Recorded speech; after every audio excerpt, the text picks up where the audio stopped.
Bien, écoutez, merci beaucoup. Je remercie. Je pense que ceux qui sont dans la salle peuvent s'avancer, peut-être si vous le souhaitez, car nous allons avoir aussi, je vais vous parler, mais on va aussi discuter. On va avoir un jeu de questions-réponses, donc n'hésitez pas, si vous le souhaitez, à vous rapprocher.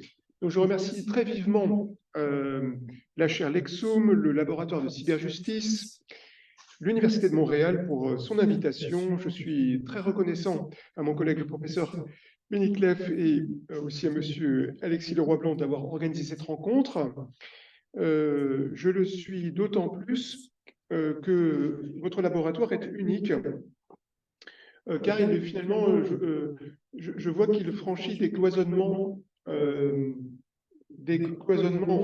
entre les disciplines comme le droit, comme la science politique, comme l'histoire. Nous sommes dans un monde très technicisé, un monde qui est marqué par une accélération numérique, un monde où dans l'enseignement supérieur, nous avons tendance à former des spécialistes sans ouverture et ces spécialistes, s'ils ne sont que des spécialistes, seront les esclaves des gens qui pensent à leur place. Et devant ce dessèchement numérique, il est nécessaire de casser les cloisonnements entre les disciplines et de revenir tout simplement à un travail universitaire, de faire un retour à l'intelligence qui combine des vues variées et cette intelligence qui est fondée aussi sur la contradiction. J'espère que j'aurai des contradicteurs tout à l'heure, une discussion, car finalement, l'université est fondée sur la lecture en silence et la discussion libre. Tels sont les piliers fondamentaux qui nous permettent d'avancer et de progresser. Je rappelle un mot de Pascal au sujet de l'hyperspécialisation. Blaise Pascal disait « Les gens universels ne sont ni poètes ni géomètres, mais ils sont tout cela et jugent de tout cela. On ne les devine point, ils parleront de ce qu'on parlait quand ils sont entrés. On ne s'aperçoit point en eux d'une qualité plutôt que d'une autre, hors de la nécessité de la mettre en usage. Il faut qu'on ne puisse dire ni il est mathématicien, ni prédicateur, ni éloquent, mais il est honnête homme. Cette qualité universelle me plaît seule. Il faut savoir peu sur tout, car il est bien plus beau de savoir quelque chose de tout que de savoir tout d'une chose. Cette universalité est la plus belle. » Soyez donc remerciés pour votre dynamisme et votre esprit d'innovation qui nous stimule.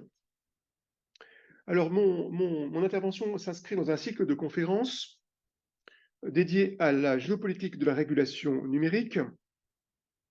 Ce champ est très important, il est presque inexploré, et nous avons l'impression, lorsque nous travaillons sur la géopolitique, que cette géopolitique inscrite dans des territoires, dans des mers, dans des terres, est parfois en train de se dissoudre, est parfois en train d'entrer en lévitation dans un espace que nous ne maîtrisons pas.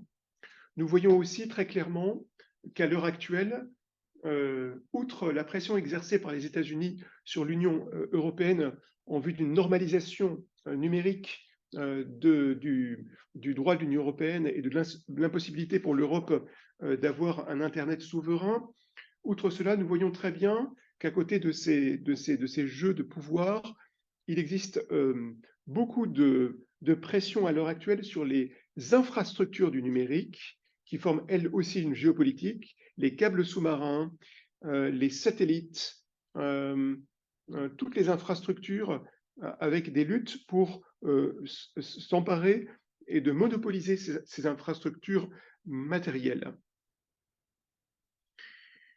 Mais l'Internet global est de plus en plus formé de bulles étanches, de bulles fermées. Cela a des conséquences géopolitiques fondamentales et je vais tâcher de progresser avec vous pas à pas pour explorer cette mutation qui est déstabilisante pour les hommes de culture, car nous avons parfois l'impression que ce monde de la culture est en train de se dissoudre dans autre chose, mais ce n'est pas tout à fait cela qui se passe, nous allons le voir. Pour commencer, je voudrais parler, avant de parler du nouveau champ de bataille numérique, je voudrais parler de l'existant, c'est-à-dire du champ de bataille apparent géopolitique aujourd'hui. Sur cette diapositive, vous reconnaissez Venise, cette cité qui est la New York de la Renaissance, qui ne produit pratiquement rien, qui achète de l'or dans les mines d'Europe, d'Allemagne, et d'Europe, du Saint-Empire romain germanique et d'Europe centrale, l'échange contre de l'or en Inde et en Chine, une cité maritime fondée sur la spéculation financière, ce modèle vénitien fondé aussi sur l'efficacité du renseignement de ses ambassadeurs, une toile qui n'est pas la toile d'Internet, mais une toile extrêmement efficace qui permet à Venise d'exercer son soft power, sa politique d'influence. Le modèle vénitien est naturellement aujourd'hui celui des démocraties libérales. Nous sommes les uns et les autres une sorte de Venise, mais il faut se ressouvenir du fait que Venise n'a pas été éternelle, qu'elle s'est effondrée sous le choc de la conquête napoléonienne et des violences infligées à Venise par les soldats français, mais cette Venise est morte quelques siècles avant. Son modèle, en réalité, s'est effondré. Il a été remis en question par un autre modèle, c'est le modèle florentin, le modèle de la cité-État, le modèle où Dante invente non pas simplement la Divine Comédie, mais son De Monarchia, son éloge de la monarchie universelle, celle de Frédéric II. Donc on voit bien que ce modèle florentin, à la fin du XVe siècle, dépasse le modèle vénitien. Et on peut se demander aujourd'hui si le modèle florentin, qui est celui de la Russie, de la Chine, de l'Iran, de la Turquie, de beaucoup d'autres puissances qui sont en train de quitter le monde libéral pour certaines, ou de rester dans un autre monde, car elles n'ont pas jamais ou très peu appartenu au monde libéral. Ce modèle, vous voyez bien une compétition aujourd'hui entre Venise et Florence. Et puis en bas, j'ai mis peut-être cette image qui est une image de la Bourgogne, de Nancy. Il y a aussi une troisième entité politique dans le monde. On peut penser à des régions comme la Franche-Comté, comme la Bourgogne, comme la Bretagne, qui ont cherché une neutralité, échappé à la fois aux puissances nationales et aux puissances internationales pour essayer de se ménager leur propre champ. Eh bien, voilà voilà aujourd'hui cette géopolitique, d'une part, naturellement, avec Venise, derrière cette image de Venise, les États-Unis, grande puissance libérale qui fonde sa puissance sur une pince, sur une tenaille, la combinaison de la flotte de commerce et la flotte de guerre, cette volonté naturellement d'assurer la liberté des mers afin de monopoliser, à l'heure où il y a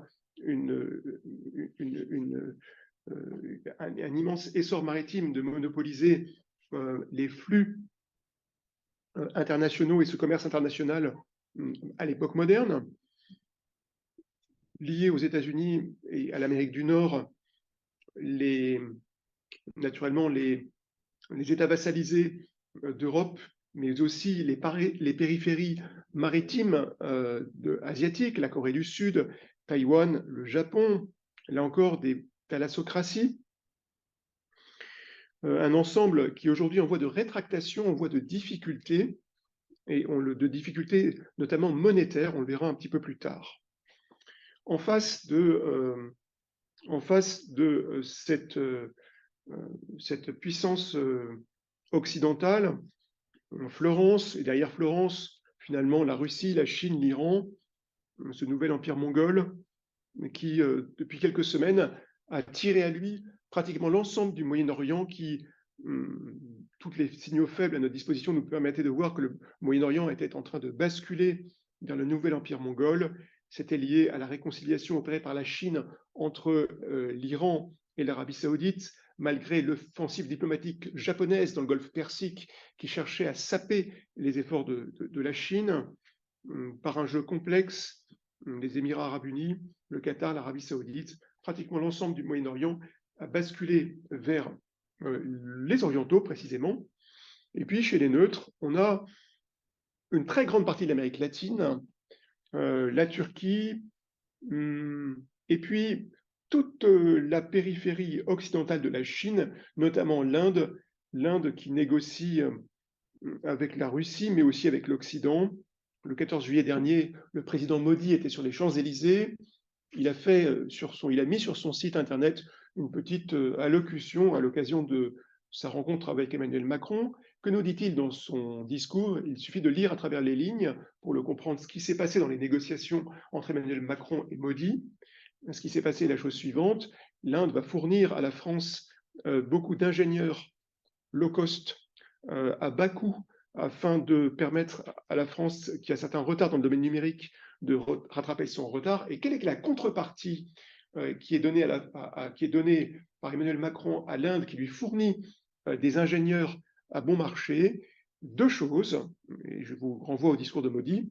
La première chose, c'est l'introduction en France et de façon plus large du système UPI qui permet de concurrencer le système américain SWIFT pour les paiements d'une part, et d'autre part, un accord entre Total et Indian Oil, et nous savons bien que nous avons fermé les pipelines pétroliers et gaziers entre la Russie et l'Europe, mais que ce pétrole et ce gaz a été réexporté vers l'Inde et racheté par les Européens à l'Inde, beaucoup plus cher, naturellement. Donc, les sanctions les trains de sanctions se multiplient vis-à-vis de la Russie, et dans le même temps, nous signons de beaux contrats avec l'Inde pour racheter les hydrocarbures russes. C'est ce qu'on appelle faire de la politique. Voilà un petit peu ce champ géopolitique. Et j'ajouterais que pour parler des neutres, qui quand même sont une nouvelle réalité, ces neutres sont opportunistes, ils parlent aux uns et aux autres. On pourrait les comparer à une jeune fille qui est courtisée par deux rivaux, mais cette jeune fille qui va au bal et qui danse avec les Vénitiens et les Florentins, mais qui finalement ne veut pas vraiment se marier. Elle est très contente de danser avec différents cavaliers. C'est le cas de beaucoup d'États d'Amérique du Sud qui dansent avec les Chinois et les Américains, et qui n'ont aucun, et c'est vrai aussi de l'Inde, mais qui n'ont aucun intérêt, pour la plupart d'entre eux, à faire fi de leur souveraineté. Voilà un petit peu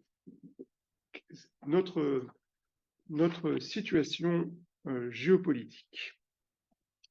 Alors, ça, c'est le champ déjà peut-être de la dernière décennie, occidentaux, orientaux et neutres. Quelle est la conjoncture immédiate pour faire un coup de projecteur sur ce qui vient de se passer dans les dernières semaines? Alors, vous voyez sur cette carte, j'ai mis en rouge le nouvel empire mongol, donc la Russie, la Chine, mais également l'Iran, la Syrie.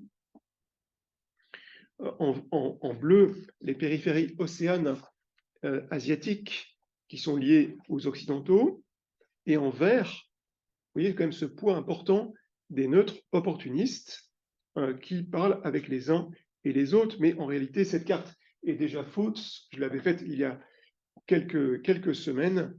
On peut considérer désormais que l'Arabie Saoudite et la Turquie ont déjà, et la Jordanie d'ailleurs, ont basculé presque en rouge. Alors, c'est difficile de poser une analyse sur la conjoncture 2024 dans les dernières semaines, mais je vais essayer de vous expliquer ce qui est en train de se passer. Le conflit en Ukraine, nous nous attendions, nous qui sommes enfermés pour la plupart dans des boucles informationnelles stériles qui nous empêchent de penser, les Ukrainiens avaient promis une grande contre-offensive. Si vous regardez les cartes qui sont établies tous les jours par la presse allemande et qui vous montrent très précisément les territoires qui sont gagnés ou perdus, eh bien la grande contre-offensive ukrainienne est en réalité un ballon de baudruche. Les Ukrainiens n'ont pratiquement rien regagné sauf une toute petite portion de territoire, sur les Russes. La guerre en Ukraine engloutit 500 hommes par jour. Le cerveau des opérations occidentales s'est déporté en réalité de l'Ukraine vers les États-Unis. Et vous savez que pour opérer un drone, on peut avoir de jeunes opérateurs qui peuvent, à des milliers de kilomètres, faire sauter un char ou bien faire couler un bateau. Donc le cerveau des opérations numériques a connu une translation de l'Ukraine vers les États-Unis. Mais sur le champ de bataille, les Russes ont établi une ligne de défense extrêmement lourde.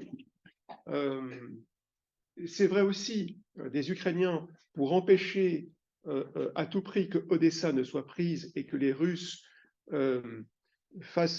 coupent finalement l'Ukraine de sa façade maritime et réduisent le reste de l'Ukraine à un État croupion qui serait dévoré par la Pologne. Car l'Ukraine a longtemps été vassalisée par la Pologne.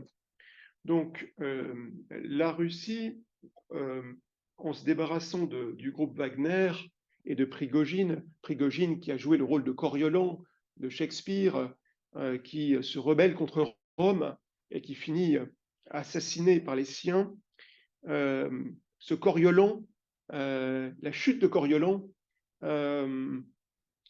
n'est pas neutre, car l'armée russe finalement est à deux composantes, une composante lourde que nous connaissons, qui nous rappelle un petit peu la Seconde Guerre mondiale avec son rouleau compresseur, mais il y avait une composante très intelligente, beaucoup plus flexible, le groupe Wagner, c'est la composante légère, flexible, et cette composante, depuis quelques mois maintenant, depuis 3 mois, a été normalisée.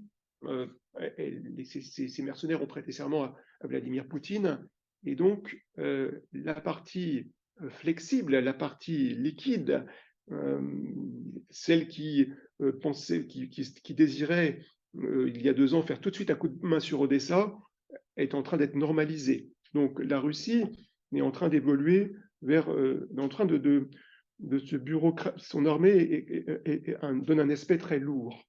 Toujours est-il que en face des deux côtés, nous avons un front totalement immobilisé, et surtout, quelque chose de très intéressant s'est passé. Nous qui vivons, nous qui sommes imbibés par l'idéologie techniciste, qui prétend que nous allons résoudre tous les problèmes grâce à la technique, ce qui est une grave illusion, eh bien ce technicisme qui nous empêche de penser, bien souvent, on voit bien ici que la mondialisation des techniques, la mondialisation numérique, fait qu'il y a aujourd'hui un équilibre des techniques de part et d'autre du front. Les Russes ont un équivalent de la WACS, si bien que tout avion qui décolle d'Ukraine est immédiatement vu par les Russes. C'est le chef d'état-major ukrainien qui le déclare lui-même.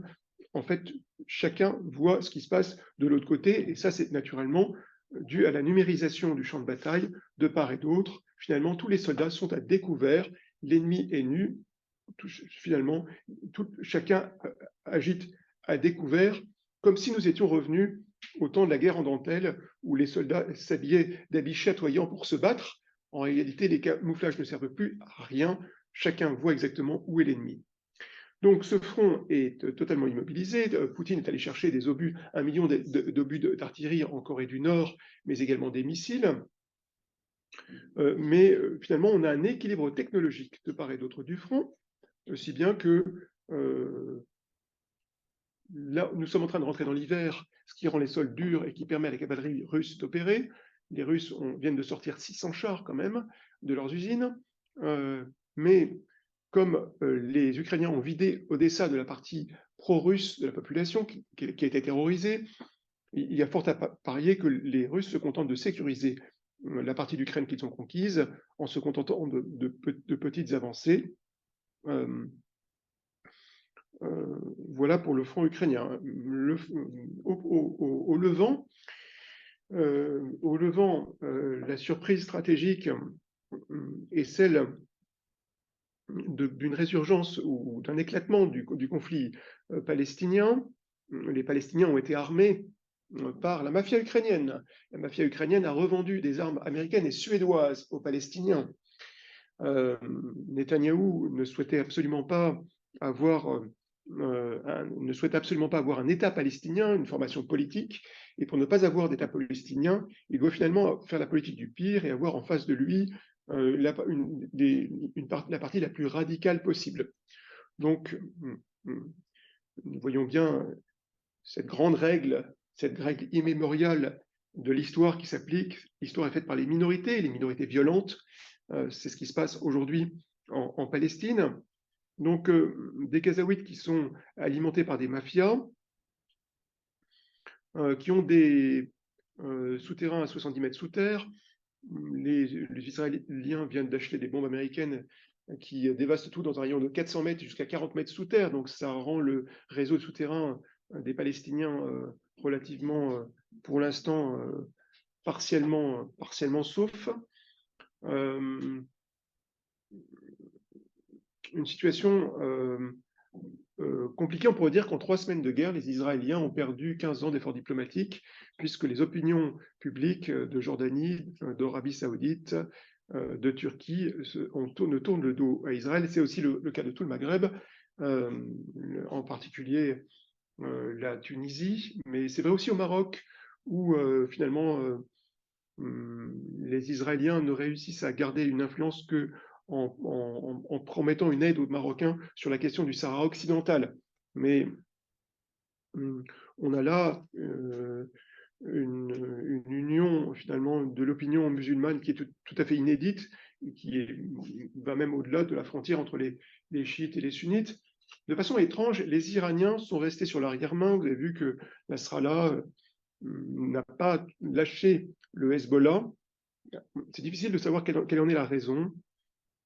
Les Iraniens fonctionnent de façon discrète, à la manière d'un chat. Peut-être que le Hezbollah avait peur de se faire entièrement bombarder par les 2 groupes aéronavals américains qui sont à portée de canon. Peut-être que les Iraniens, cyniquement, vont laisser les Israéliens écraser le Hamas pour que le Hezbollah ait le monopole de l'opposition à Israël. Toujours est-il que désormais nous avons 2 conflits interconnectés. Ces 2 conflits interconnectés sont une aubaine pour les États-Unis, car les États-Unis ont des problèmes monétaires, des problèmes de désindustrialisation très graves. Les États-Unis, dont les élites ont désindustrialisé massivement au profit de la Chine depuis 20 ans, mais au détriment du petit peuple américain. Donc, ces États-Unis, pour eux, ce double conflit est une aubaine. Ils pensent que les monarchies du Golfe, les États du Golfe, même s'ils tournent aujourd'hui le dos aux Occidentaux, pourront se retourner à la faveur de leur flexibilité, de leur liquidité. Donc, ils ne s'en inquiètent pas trop, mais d'un point de vue diplomatique, le Moyen-Orient a quand même basculé de façon très nette vers le nouvel empire mongol. L'opportunité pour les États-Unis, c'est de relancer leur industrie de l'armement, qui finalement forme l'armature du pays, derrière l'illusion de la façade politique des États-Unis. Donc, nous avons ici une évolution géopolitique qui est marquée par de vraies tensions. Et pour la première fois depuis des décennies, les chefs d'entreprise qui voient souvent à courte vue l'avenir de l'entreprise, qui regardent généralement à 1 an, à l'aune d'un budget annuel, la vue des entreprises, les grands cabinets de consultants, Ernst Young, pour la première fois depuis plusieurs décennies, se mettent à prendre au sérieux la question du risque géopolitique. Donc, ça c'est quelque chose de très nouveau. Le fossé qui existe entre le monde de la guerre et de la culture d'une part et le monde des affaires est en train de se combler un petit peu. C'est très nouveau, avec le recrutement de Chief Geopolitical Risk Officers à la tête, ou plutôt dans les comités exécutifs de beaucoup d'entreprises, car tout d'un coup, le risque géopolitique et l'interconnexion de ces 2 conflits, Ukraine et Palestine, avec le risque d'un 3e conflit en Asie, fait naître une peur, celle de perdre vraiment de l'argent de façon conséquente. Donc tout d'un coup, il y a un pont qui a été jeté entre le monde de la géopolitique et le monde des affaires. Et nous sommes, dans ce contexte, assez sollicités par des chefs d'entreprise qui, pour l'essentiel, n'ont pas les outils intellectuels pour pouvoir anticiper, même à court terme, ces outils intellectuels que sont finalement la connaissance des classiques et qui ne leur sera pas donnée par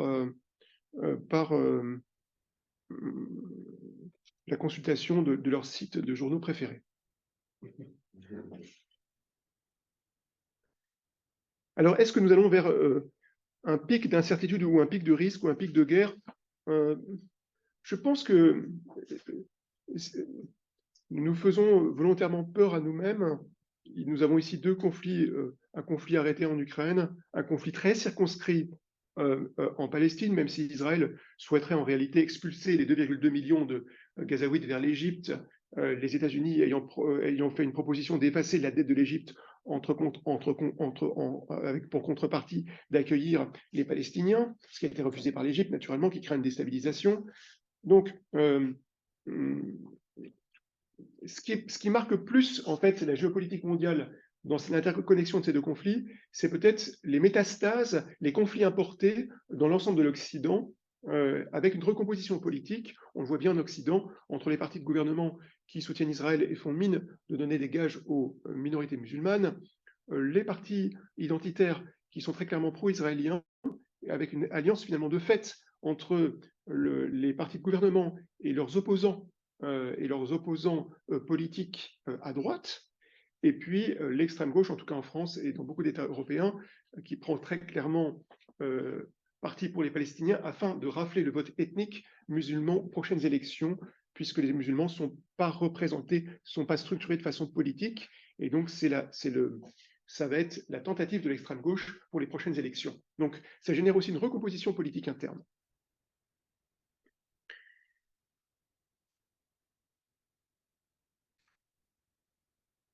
Voilà donc la conjoncture géopolitique. Maintenant, j'en viens à des tendances de fond qui nous marquent aujourd'hui.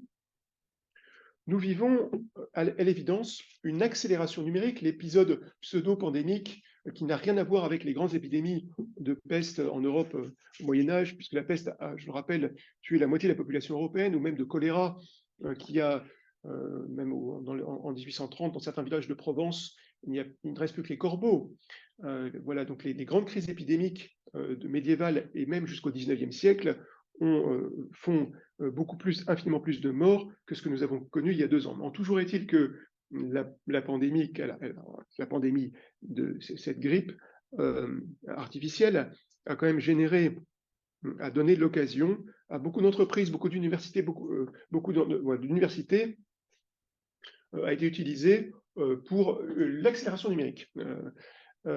C'était peut-être pas forcément la chose la plus intelligente à faire, car nous savons que la stratégie, la réflexion véritable, l'acte de création n'est possible que après une mise au désert, après une déconnexion, et que les créateurs, ne se mettent à créer qu'après de longues périodes de mise au désert, de déconnexion, et que les civilisations elles-mêmes, lorsqu'on prend l'Italie de la Renaissance ou la Grèce du 5e siècle, n'auraient jamais pu fleurir si elles n'avaient connu précédemment une longue maturation à l'écart du monde, une mise au désert pendant plusieurs siècles. Et donc, au lieu d'utiliser le temps de la pandémie pour prendre du recul et faire des choix stratégiques et pour utiliser l'opportunité exceptionnelle de ce temps suspendu pendant 18 mois pour se repenser et aller de l'avant, beaucoup se sont contentés de dépenser des millions pour acheter des écrans. Donc l'accélération numérique, j'ai oublié les chiffres qui m'avaient été donnés, mais la période covidique a permis un énorme bond dans la numérisation. Cette numérisation nous donne accès à toutes les ressources, à beaucoup de ressources passionnantes, des partitions de musique, des œuvres d'art, des livres, mais comme le marché se nourrit exclusivement de nos goûts, et comme nos goûts sont devenus le nouveau pétrole, finalement, le nouveau carburant de l'économie, la conséquence de l'accélération numérique, c'est l'enfermement du public dans une petite bulle où chacun partage ses goûts avec des semblables. Et donc, cette accélération numérique génère une granularisation identitaire. Les la société à la manière d'une sauce béchamel qui aurait raté, font des petits grumeaux qui ne parlent pas les uns avec les autres, des petites bulles. Et ces bulles sont générées par la mécanique du marché, car le seul but du marché, et il n'y a rien de pervers à cela ou de mal à cela, les entreprises souhaitent simplement pouvoir opérer chirurgicalement sur ces petites bulles, insérer une seringue pour aspirer les données les plus précises possibles de ces microbules. Donc, ce qui se passe, c'est que l'accélération numérique, vous me dites, hein, si jamais je dépasse le temps, ou voilà, l'accélération numérique génère une granularisation identitaire et une radicalisation à l'intérieur des bulles. Ça nous donne l'impression quelquefois d'avoir des étudiants qui sont un petit peu devenus autistes. Et donc, face à cette double évolution très artificielle, qui est le dessèchement numérique, joint à la radicalisation dans des bulles, quelquefois fondées sur des cultures réelles, mais quelquefois sur des cultures inventées par des faussaires, eh bien, ce double mouvement génère une réaction naturelle, une volonté de s'enraciner, une volonté de retour finalement au paradis perdu ou à l'âge d'or. Et on connaît l'histoire, il y a eu des études historiques très intéressantes sur la déstabilisation de tribus indiennes par les Européens en Amérique du Nord et l'histoire de ces tribus indiennes qui ont cherché, une fois qu'elles ont été totalement déstabilisées d'un point de vue social, qui ont cherché frénétiquement un paradis. Donc la déstructuration par le dessèchement numérique et l'enfermement culturel génère une quête de l'au-delà. Cette quête, finalement, cet écologisme n'a rien à voir, n'a aucun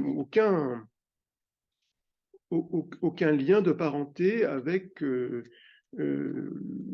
notre conscience démocratique. C'est pas parce que nous souhaitons le débat public que nous aimons la nature. En réalité, nous sommes en voie d'auto-domestication depuis des siècles, et cette auto-domestication connaît une accélération avec la numérisation. Et comme nous n'avons jamais été aussi artificialisés et jamais été auto-domestiqués, comme la technologie est en train de rompre la frontière entre les États prétendument démocratiques et ceux qui sont prétendument autoritaires pour instaurer un régime qui sera en réalité davantage de contrôle sur tous. Donc, finalement, la technologie, en fait, a des conséquences politiques très importantes. Je rappelle que le système de contrôle de crédit social que nous avons en Chine aujourd'hui, qui donne à un individu un certain crédit en fonction de si vous traversez la rue ou si vous faites une mauvaise action, ce système de crédit social a été mis en place grâce à des algorithmes inventés par des sociétés d'assurance américaines. Donc les technologies sont nomades et finalement, nous allons tous être contrôlés à peu près de la même façon. En tout cas, on aura une possibilité de contrôle de la même façon. Nous avons vécu en France, il y a quelques années, l'épisode des Gilets jaunes, qui était un soulèvement assez populaire. Ce soulèvement a été brisé grâce à un logiciel, Palantir, qui permet de reconstituer en 3 dimensions, grâce au réseau des téléphones portables, de faire une carte en 3 dimensions d'un groupe d'individus. Et comme ce groupe d'individus, ces Gilets jaunes, n'avaient pas de leader proclamé, c'était un jeu d'enfant pour la police, grâce à Palantir, d'identifier les véritables nœuds de ce réseau. Et une fois que les nœuds et donc les véritables leaders ont été individualisés, eh bien, ils ont été physiquement intimidés, et c'est ainsi que le mouvement a été brisé. Je rappelle également que la mise en spectacle du sauvage n'a non seulement rien à voir avec les régimes démocratiques, mais c'est même l'apanage des régimes autoritaires. Rome organisait les venationes, la mise à mort d'animaux sauvages dans le dans le cirque romain pour tenir encore plus en laisse la population romaine. Et naturellement, l'Allemagne nazie a connu un paroxysme de protection environnementale, et tout en traitant simultanément la population allemande comme un troupeau d'animaux domestiques. Donc, malheureusement, la mythification du sauvage est un biais, est un moyen de domestiquer encore davantage les hommes que nous autres. Sur cette carte, vous voyez ce que j'indiquais tout à l'heure, c'est-à-dire les Florentins, les États nationaux. Vous voyez, il y a une autre comparaison que l'on peut faire. C'est une réalité historique. Lorsqu'on regarde cette Russie, cette Chine et cet Iran, c'est l'Empire mongol, naturellement, au XIIIe siècle, la plus grande expansion territoriale de l'Empire mongol, qui, lorsqu'il se casse en 4 blocs, un bloc russe, un bloc chinois, un bloc persan et un bloc mongol. On voit également sur cette carte que, en gris, l'île Turcique, la Turquie étant l'extrême occident d'un immense domaine de civilisation qui va jusqu'au Xinjiang chinois, cette île Turcique est la clé d'unification du nouvel empire mongol d'un point de vue territorial. Et ceci est important lorsque l'on considère les déclarations du gouvernement turc dans ces derniers jours qui visaient naturellement les minorités turques d'Allemagne, mais aussi qui auront une incidence géopolitique sur l'unification du nouvel empire mongol. Ce nouvel empire mongol a connu d'ailleurs une expansion avec l'extension des BRICS cet été. Nous sommes en train de vivre peut-être la fin de la parenthèse libérale d'Internet. Et on peut la comparer à ce qu'a connu la presse française à la fin du XVIIIe siècle, puisque la censure pratiquement inexistante sous l'Ancien Régime, réduite à compter de 1774, puis abolie en 1791, cette censure a permis de façon très, très momentanée un développement de beaucoup de libelles qui ont fait florès pendant la Révolution française. Mais cette éclosion libérale et ces débats publics avec ces libelles ont été brusquement arrêtés par le décret du 2 août 1793 qui ordonne la fermeture des théâtres, l'arrestation des directeurs coupables de jouer des pièces inciviques. Eh bien, peut-être que nous assistons à une évolution semblable dans le domaine de la haute technologie, ou en tout cas de la technologie numérique. Là encore, j'aurais pu montrer des cartes de l'Internet global, mais on voit aujourd'hui une nationalisation d'Internet et un questionnement sur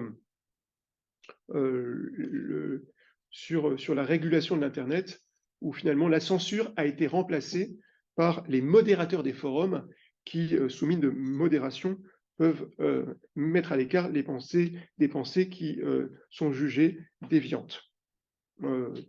Soit dit en passant, un rapport de prospective britannique pour 2035 considère que tout individu qui en 2035 sera déconnecté, n'aura pas de téléphone, sera déconnecté d'Internet, sera considéré comme suspect.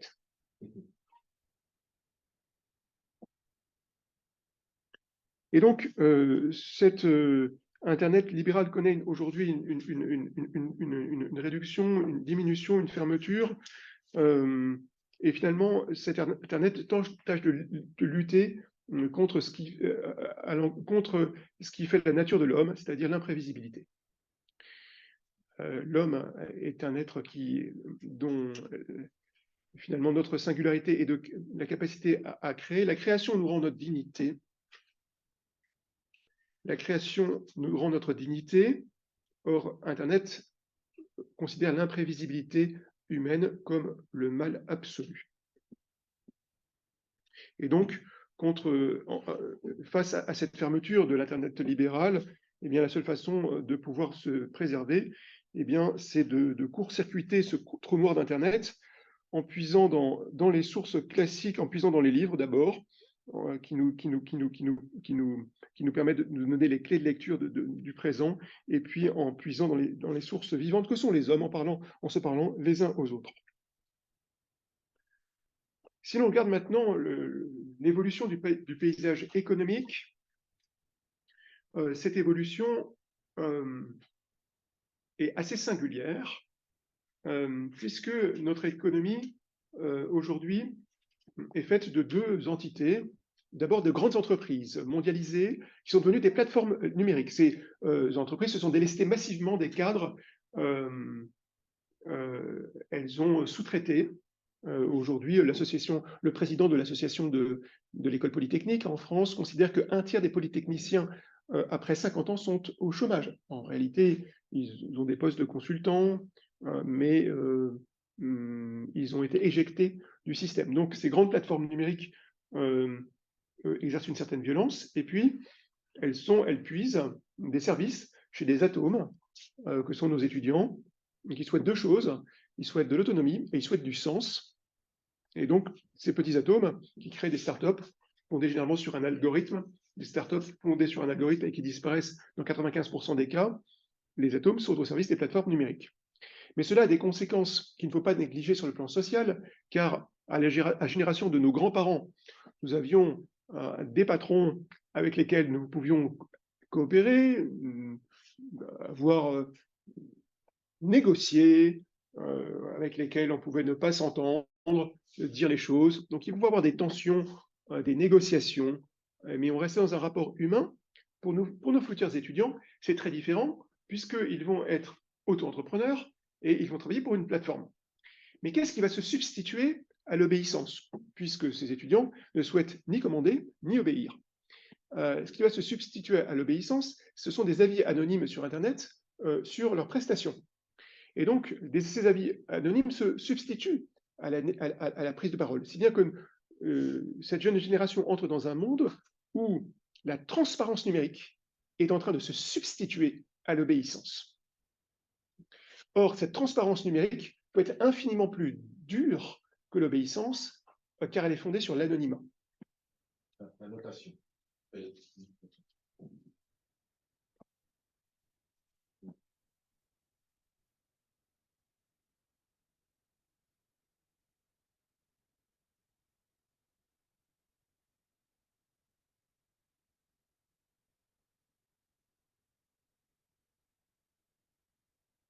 Lorsque l'on travaille sur la géopolitique, on a souvent l'impression de travailler sur une matière ou sur un aspect des choses, sur des attentats, sur des guerres. Mais plus on travaille, en tout cas plus je travaille sur les sujets géopolitiques, plus je me rends compte que finalement j'ai un temps de retard sur le véritable nœud de la puissance.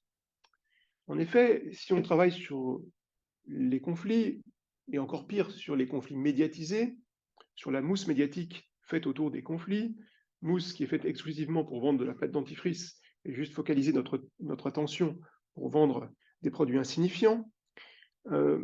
Si nous nous concentrons uniquement sur les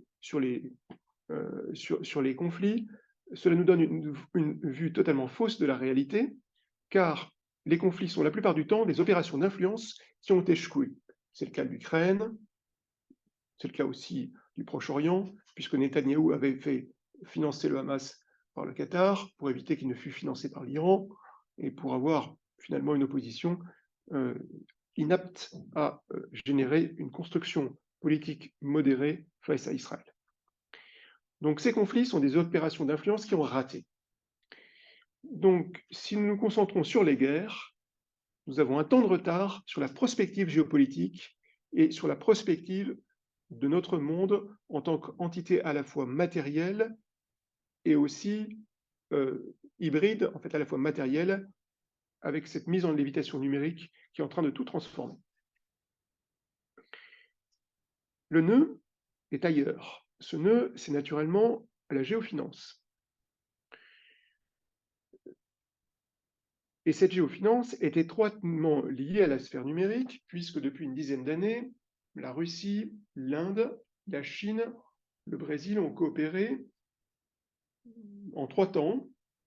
D'abord pour mettre en place des compensations financières autres qu'en dollars.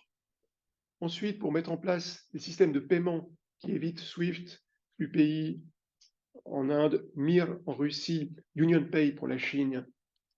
Ces systèmes se sont interconnectés. Et puis ensuite, les monnaies, les crypto-monnaies, les monnaies digitales, le e-rouble, le e-yuan, etc. Donc l'association de ces trois fils matériels, compensation financière, transfert, paiement numérique, crypto-monnaie, forment aujourd'hui des câbles qui unissent cet autre monde.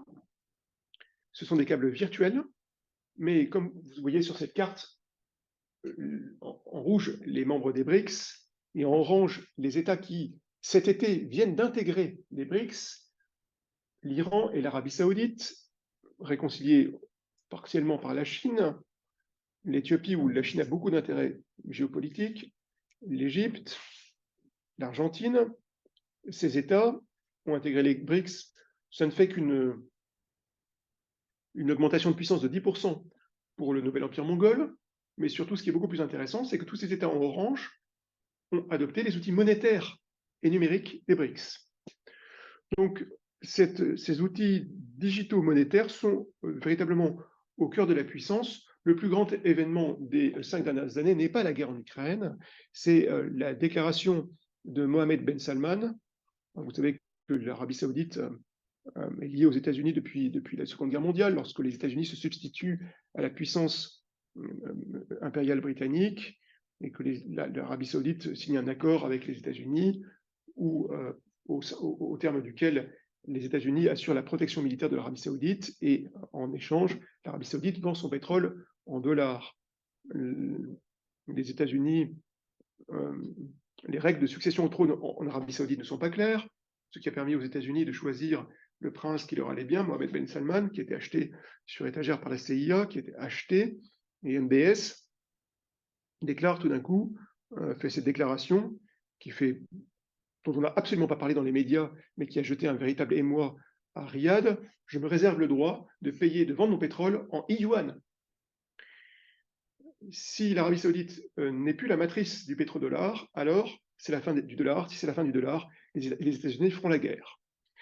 Donc cette fragilisation du dollar qui s'ajoute aux éléments que vous venez de voir, donc ça n'est pas un hasard. Si l'Arabie saoudite vient d'intégrer les BRICS, naturellement, elle est courtisée à la fois par la Russie, qui lui vend des armements, et par la Chine, qui souhaite envahir son marché, comme elle l'a fait pour l'Iran, au détriment des petites entreprises iraniennes. Ces outils digitaux et monétaires sont véritablement au cœur de la puissance. Et donc la grande question aujourd'hui n'est pas tellement celle des conflits, qui ne sont que de la mousse. La grande question, elle est géomonétaire. Or, nous sommes dans un monde où les financiers et les hommes de géopolitique ne se parlent pas en raison de l'hyperspécialisation technique des uns et des autres. Les financiers vivent dans leur bulle financière et mathématique. Les grandes entreprises, les grandes banques, aujourd'hui, ont des directions des études économiques, comme vous le savez, avec des économistes. Et ces économistes tâchent d'anticiper le monde à venir uniquement par l'outil statistique, ce qui est une erreur grossière. Plus la pression géopolitique croît, plus ces économistes sont enfermés dans le chiffre, et leur seule réaction à la pression qui augmente, c'est de réviser plus souvent leurs statistiques, ce qui est absolument aberrant.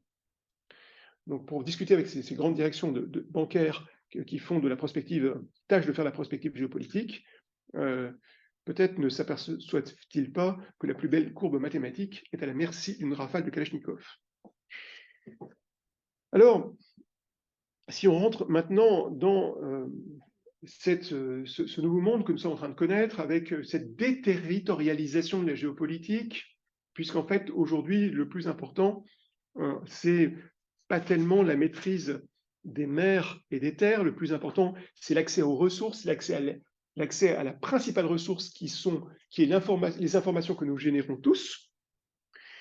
Eh bien, sous ce rapport, on peut se dire que le cerveau humain est devenu le champ de bataille principal. D'ailleurs, c'est ce que j'avais l'habitude de dire à mes élèves officiers à Saint-Cyr. C'était leur cerveau qui était c'était le nouveau champ de bataille. C'est un champ de bataille économique pour nous vendre des objets, mais naturellement, la politique étant devenue un sous-produit du marketing, c'est un champ de bataille politique et naturellement géopolitique. C'est sur ces cerveaux additionnés qu'aujourd'hui, les boucles médiatiques exercent toute leur puissance pour essayer de diviser l'opinion du Maghreb aujourd'hui ou des musulmans en France, pour essayer de la faire basculer d'un côté à un autre. On sait comment l'opération chirurgicale sur le cerveau fonctionne. Elle fonctionne à travers, grâce à de vieilles recettes, puisque on opère sur l'homme comme on opère sur l'animal, finalement. Ce qu'il faut regarder, ce sont les leçons du behaviorisme, du dressage animal. Ceux qui font de la politique, ceux qui vendent des solutions électorales, puisque aujourd'hui on peut acheter des logiciels pour gagner une élection en Afrique. Vous êtes un groupe armé, vous pouvez acheter une solution politique en Afrique pour faire gagner une élection. On sait très bien comment ça fonctionne. Les vendeurs de solutions politiques d'un candidat ne se concentrent, laissent de côté toutes les personnes qui sont déterminées, donc généralement les gens qui ont une culture ou qui ont de fortes opinions, pour se concentrer uniquement sur le ventre mou, sur les indécis, et en opérant chirurgicalement sur les indécis, on peut espérer faire varier l'électorat dans un sens ou dans un autre. Vous remarquerez que toutes les dernières élections, à la surprise de chacun, la différence entre les candidats devient absolument infinitésimale. La raison en fait est très simple, c'est que nous savons ce qu'il y a dans le cerveau des uns et des autres. Lorsqu'Emmanuel Macron a fait sa campagne, il a fait une enquête avec des milliers de personnes qui ont été voir les Français, prendre des données, faire des interviews auprès de milliers de personnes. On a pu ainsi constituer la carte de l'électorat avec, en traitant ces données, établir les mots-clés qui étaient valables et qui parlaient à chaque personne. Et nous voyons aujourd'hui que les discours politiques, lorsque nous analysons les discours politiques, ces discours politiques sont devenus incompréhensibles pour une raison extrêmement simple. Ces discours politiques qui sont faits par ordinateur sont tout simplement l'addition d'une série de phrases chaque phrase correspondant à une fraction de l'électorat. Donc je vais faire un discours avec une vingtaine de phrases et personne ne comprendra rien dans cette salle, mais pendant 5 secondes, pourtant là, il y a des choses qui me parlent, qui me touchent d'une façon ou d'une autre. Donc on ne comprend rien, c'est incompréhensible, mais vous touchez. Donc comme dans les deux camps, au dernier tour d'une élection, finalement les candidats ont sensiblement les mêmes données, les discours se rapprochent, et finalement ça finit par se jouer à quelques milliers de voix près pour ce gain d'une élection. Alors il faut relire les regards sur le monde actuel de Paul Valéry en 1931, quand, et vous avez ce petit texte sur vos yeux, quand Paul Valéry imaginait déjà, bien avant la naissance d'Internet, cette possibilité de piratage du cerveau humain. Il y a eu finalement beaucoup d'écrits dans les années 30, finalement, qui préfigurent notre monde d'aujourd'hui. Notre monde d'aujourd'hui est préfiguré à la fois par pas mal d'écrits des années 30 où finalement, y compris à l'université, où l'hyperspécialisation génère un effondrement de l'intelligence, et donc cette mécanisation, cette technocratisation, cette mécanisation, elle est déjà visible avant l'invention d'Internet, elle n'a été qu'accélérée par ce moyen. Et puis il y a une autre période qui est très intéressante une autre période qui est très intéressante à considérer de mon point de vue, ce sont les transitions impériales, car finalement, la numérisation du monde génère une transition impériale, et pour nous aujourd'hui, en tout cas en France, relire les romantiques, relire Chateaubriand, relire Lamartine, relire Alfred de Vigny, sont les plus puissants antidotes ce sont les auteurs qui permettent le mieux de décrypter ce que nous vivons. Internet désirant se libérer de l'imprévisibilité d'autrui, Chateaubriand écrivait de Bonaparte: un moucheron qui volait sans son ordre était à ses yeux un insecte révolté. Alors, qu'est-ce qui opère sur le cerveau des masses? Qui sont les maîtres de la captologie? Qui sont les maîtres de l'ingénierie sociale? Qui sont les maîtres finalement du piratage du cerveau? Car c'est de cela qu'il s'agit, pirater nos propres cerveaux. Il n'opère pas forcément depuis le haut, puisque depuis le haut, nous avons finalement nos sociétés sont constituées, nous le savons bien, d'une très grande masse de conservateurs inertes, de conservateurs qui veulent garder leurs habitudes, qui n'ont pas beaucoup d'initiatives, qui forment en fait le gros de la population, une petite poignée de créateurs, quelquefois à la marge, lorsque nous sommes en déclin. Mais cette petite minorité de décideurs, pas de décideurs, mais d'influenceurs, opère depuis des endroits où, finalement, que nous ne détectons pas. Et nous avons tendance à prendre un petit peu trop au sérieux, quelquefois, les politiques ou les acteurs géopolitiques, car ces acteurs géopolitiques n'ont que l'apparence de la puissance, ils représentent la coquille de la puissance, mais la puissance compte moins que l'influence. Et l'exercice de la puissance est coûteux et spectaculaire. La guerre est coûteuse et spectaculaire, coûteuse en hommes, coûteuse en argent. Finalement, les opérations d'influence sont à la fois plus discrètes, mais surtout, elles coûtent infiniment moins cher. Alors, nous voyons aussi que pour comprendre la façon dont on opère sur le cerveau, il faut, je pense, relire quelques classiques du 19e siècle. Nous nous souvenons de la psychologie des masses de Gustave Le Bon, finalement, qui fonde aujourd'hui nous permet de comprendre la façon dont fonctionne le système médiatique. Au 19e siècle, il y avait encore des cours de rhétorique dans les collèges et les universités. On apprenait aux étudiants des procédés de rhétorique. On peut retrouver aujourd'hui facilement, grâce à Internet, des manuels de rhétorique. Dans ces manuels de rhétorique, vous avez, par exemple, de l'apprentissage de figures. La figure la plus classique, Napoléon disait, la meilleure figure de rhétorique, c'est la répétition. Et on donnait, dans les manuels de rhétorique du 19e siècle, des exemples tirés du théâtre français ou latin, d'exemples pour entraîner les étudiants à utiliser la répétition pour faire rentrer une idée. Eh bien, Gustave Le Bon nous donne finalement toutes les clés de l'influence, du piratage du cerveau par les réseaux numériques.